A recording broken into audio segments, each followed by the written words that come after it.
Telenovela PH. Love, romance, fantasy, kwentong aabot sa puso at imahinasyon. Lucas and Althea Stories. Anino sa Liwanag. Isang pag-ibig na isinilang sa gitna ng dilim. Episode 28. Ang susi sa impyerno. Sa kailaliman ng isang lihim na pasilidad, bumukas ang isang pintong bakal. Mabagal, tila gumuguhit sa katahimikan ang kalansing ng bakal sa bato. Isang babaeng anino ang pumasok. Hindi maaninag ang mukha, tinakpan ng dilim ang bawat linya ng kanyang anyo. Sila Viuda, umakyat siya sa isang mababang entablado. Sa harap niya, nakatayo si Severo Cruz. Ang tindig ay tuwid. Ang mga mata ay naglalagablab sa tahimik na galit. Sa likuran ni Severo, nakatipon ang hindi mabilang na mga tauhan. Mga mukha na hinubog ng pagkawala. Mga kamay na sanay sa paghawak ng sandata. Walang sigawan, walang palakpakan, tanging ang sabay-sabay na paghinga ng mga taong may iisang sugat sa puso. Hindi tayo nagtipon para sa galit, wika nila Viuda. Mahina ngunit tumatagos ang tinig. Hindi rin para sa ingay. Tumigil siya sandali. Nagtipon tayo para sa alaala. At sa paghihiganti. Sa dilim, ang mga kamao ay dahan-daang kumuyang. Sa ilalim ng itim na rosas, ang mga anino ay nagkakaisa. At ang susunod na hakbang ay hindi na lamang pagsubok. Sa tabi nila Viuda, may 4 na babaeng nakatayo. Mga katawan na hinubog ng digmaan. Mga titig na hindi kumikislap sa takot. Hindi sila sumasaludo. Hindi rin sila nagsasalita. Sila ang Amazona, ang kalasag ng itim na rosas. Nyx ang nasa kaliwa, tahimik ang galaw, parang aninong marunong maghintay. Sa kanan, si Vega. Ang tindig ay parang pader. Sa kanya dumadaan ang utos bago bumagsak ang kamao. Bahagyang nasa likod, si Iris. Mabilis ang mata, ang mga kamay ay tila sanay sa sandaling labanan. At sa pinakadulo, si Rhea. Ang bigat ng hakbang ay sapat para iparamdam na hindi lahat ng laban ay kailangang mabilis. Ang iba'y dinudurog. Hindi kayo kalasag para sa aking katawan, wika nila Viuda. Hindi lumilingon. Kayo ang kalasag ng aking layunin. Tahimik na tumanggo ang 4. Hindi dahil inutusan, kundi dahil iisa ang kanilang misyon. Ibagsak ang pangalang Monteverde. Sa likod nila, ang hanay ng Rosa Negra ay sabay-sabay na huminga. Parang isang nilalang na naghihintay ng utos. Sa loob ng silid, nakaupo si Althea sa gilid ng kama. Tahimik ang paligid. Masyadong tahimik para sa pusong hindi mapakali. Sa pagitan ng mga daliri niya, may isang maliit na bagay. Isang piraso ng alaala na matagal na niyang hawak. Naalala niya ang mga sandaling tila may aninong laging naroon. Hindi para magpakitang gilas, kundi para samalo ng panganib. Ang mga titig na nagtatagpo sa gitna ng ingay.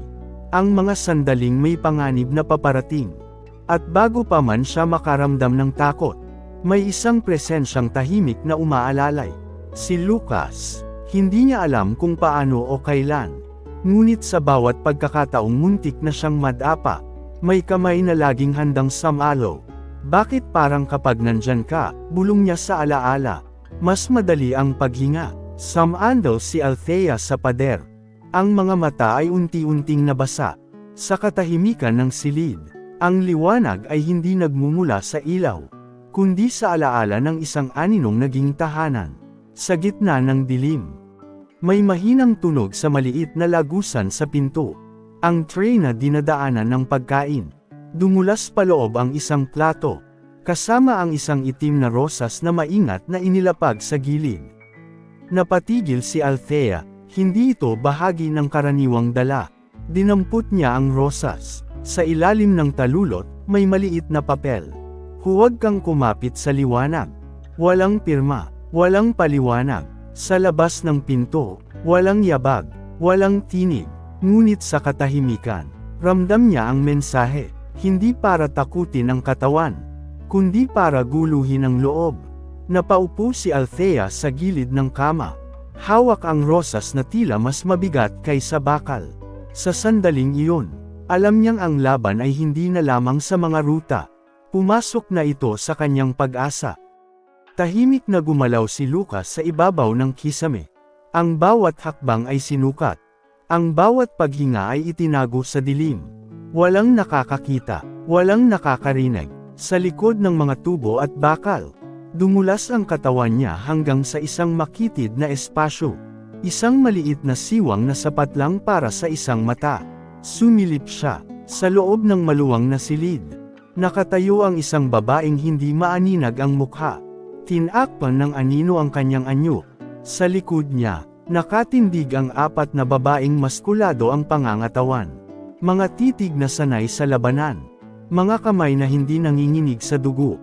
Sa harap ng babae, naroon si Severo, at sa paligid niya, ang mga alalay ng Rosa Negra. Nakahanay na parang hukbo. Hindi narinig ni Lucas ang mga salita. Ngunit nakita niya ang galaw ng mga labi. Ang tindig ng kapangyarihan. Sa sandaling iyon, alam ni Lucas na hindi na ito basta operasyon. May leader, may kalasag, at may hukbong handang sumunod sa iisang utos. Dahan-dahan siyang umatras mula sa siwang. Ang puso ay bumibigat sa nalaman. Sa dilim ng kisame, ang anino ay nakakita ng pinagmumulan ng dilim. Ngunit paatras na sana si Lucas. Nang may pintong biglang bumukas sa loob ng silid. Huminto ang paghinga niya, muling sumilip sa siwang. Bumuhos ang liwanag sa entablado. At sa gitna nito, may 2 aninong humila ng isang figure. Nanlaki ang mga mata ni Lucas. Si Althea, nakatali ang mga kamay. Ang mga paa ay bahagyang nanginginig habang pinapalakad. Hindi siya itinutulak. Pinaparamdam lang sa bawat hakbang na wala siyang takas. Sa harap ng entablado, nakapwesto si La Viuda. Ang mukha ay nilalamon ng anino. Sa likod niya, nakahanda ang 4 na kalasag. Mga anyong parang pader ng laman at bakal. Sa harap, nakatayo si Severo. Ang mga matay nakatutok sa bihag. Gusto sanang sumigaw ni Lucas. Gusto sanang kumilos. Ngunit alam niya, isang maling galaw, at ang mga mata sa ibaba ay angat sa kisame. Sa loob ng dibdib niya, may sigaw na hindi mailabas. Hindi pa, hindi dito, sa pagitan ng liwanag ng entablado, at dilim ng kisame, ang anino ay piniling manood. Habang ang puso niya ay nagsisimula ng masunog sa galit at takot. Umakyat ang tinig ni La Viuda sa buong silid. Hindi malakas, ngunit sapat para patahimikin ang hangin. Ito, wika niya. Ang kamay ay bahagyang itinaas patungo sa entablado. Ang anak ng Monteverde. Sa sandaling iyon, pumutok ang ingay. Sigawan, galit na tinig, mga kamaong kumuyam sa ere. Patayin siya, dugo sa dugo, bayaran ang ginawa ng ama niya. Ang mga alalay ay nagsisigawan. Ang mga mata ay nag-aapoy sa puot na matagal ng kinikimkim. Sa gitna ng entablado, nanginginig si Althea. Ang mga luha ay unti-unting pamatak. Ang mga balikat ay bahagyang napapaurong sa takot. Wala siyang kaalam-alam sa kasalanang ibinabato sa kanyang pangalan. Ngunit ang bigat ng galit ay bumubuhos sa kanya. Sa itaas, sa dilim ng kisame, nakatitig si Lucas. Ang mga kukoy halos bumaon sa palad sa pidgel. Hindi siya gumalaw. Hindi pa.